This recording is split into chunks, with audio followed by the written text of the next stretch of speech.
The life and story of Count Dooku is perhaps one of the most intriguing corruption arcs within the Star Wars pantheon, despite so often falling by the wayside in favor of stories such as Anakin's. Throughout his life as a Jedi Master, an initiate servant of the Jedi Order, he was able to see their corruption up close, eventually turning his back in service of principles that many could consider to be largely justified. With the recent release of Tales of the Jedi, we actually learn about his slow fall to the dark side, his deviant political views, and most importantly, the moment wherein he was solidified as a dark side acolyte. Throughout decades of service, his motivation becomes much more clear, and his turn bears a striking resemblance to that of Anakin Skywalker shortly thereafter, showing that the two are much more similar than they had previously been led to believe. So, stick with us today, Acolytes of the Galaxy, and let's explore the corruption and descent of Count Dooku and the Tales of the Jedi spotlight that just shone on the character, as well as discuss the significance of his last duel as a servant of the light side.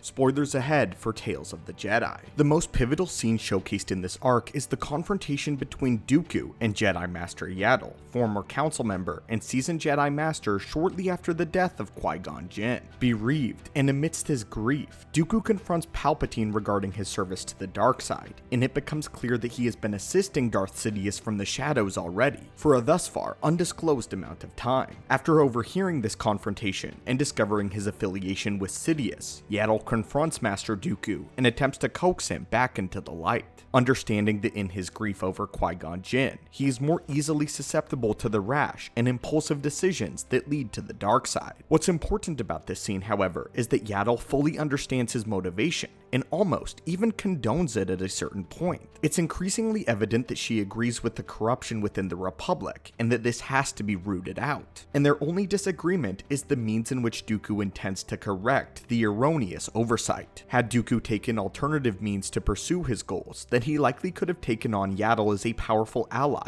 not just in the sense of her physical power, but her political notoriety as well, showcasing the incredible dichotomy between the two sides. However, he saw the dark side as his only avenue for effecting the long-term change, embracing an apprenticeship under Darth Sidious, who is now in need of a new apprentice, and saw Dooku as a powerful replacement for the late Maul. This saw not only the first physical confrontation between Dooku and a member of the Jedi Council, but Yaddle's execution at Dooku's very hand. This, however, would prove to be Dooku's turning point, as executing a council member in cold blood is something he fully believes he can't come back from, showing that Sidious has been following the same playbook for years. Sidious is a master at manipulation, and this is not new information, but the detail that he used the same trick for two different Padawans showcases just how heartless and impersonal individuals are to him. With two separate apprentices more than a decade apart, Sidious was able to push his prospective student into executing a Jedi Master and solidifying their position by his side, something that he would even attempt later on with Luke Skywalker and his father,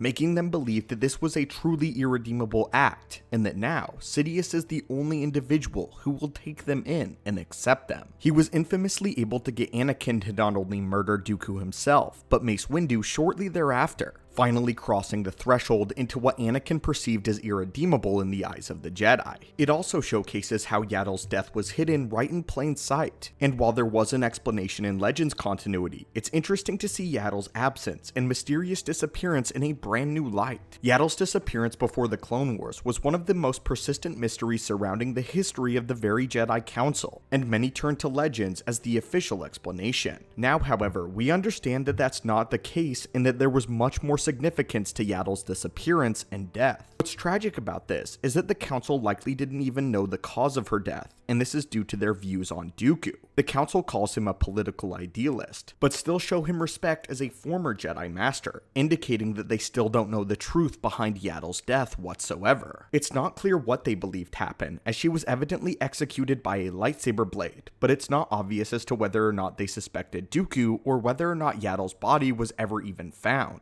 Not only did Tales of the Jedi showcase Dooku's eventual descent, but it also covered his views on the Jedi in much more detail, showing several adventures from his time as a servant of the light, and helping us to understand his motivation for turning to the dark side, which are not entirely unreasonable. His earliest documented adventure in the series sees himself and Qui-Gon Jinn attempt to rescue the son of a Republic senator, only to find that he was taken by the bereaved and abused people that the Senate was meant to serve and protect. Dooku got to see an up-close and personal personal look at the poverty-stricken living conditions that this particular senator had imposed upon his people. And he eventually took action against his representative of the government. For most Jedi, this would have been unheard of, but more than this, we see his first taste of the dark side power to further his own agenda, an agenda that Dooku believes is morally righteous. This first use of a dark side ability goes back decades to when Qui-Gon was still a Padawan under Dooku's tutelage, showing that Dooku has held these views for years. His perspective that he should use his power for more is not a new concept, but up until this point, he hadn't completely broken under the pressure of Jedi dogma and corruption. At a fundamental level, his mission and his goals are simply to help those who have been taken advantage of, which is objectively a morally justified act, showing much more depth and complexity behind Dooku and his decision to abandon the Jedi ways. All Dooku wanted was to root out the inherent corruption and dogma that the Jedi had succumbed to for many years, severing political affiliations and returning to the ways of peacekeepers in service of the people, not to the corrupt senators who fed off of the Jedi's ignorance and dogma, something that Dooku absolutely loathed, and it is the death of Qui-Gon Jinn that eventually pushes him over the edge entirely. He is a political idealist, but while many Sith are driven by greed, power, and anger, Dooku simply viewed the dark side as a tool by which he deemed necessary to progress his objectives, and at his core, all he truly wanted was to help and save the Republic and the galaxy, even if it meant destroying the Republic and rebuilding it as a result, something that Sidious promised him.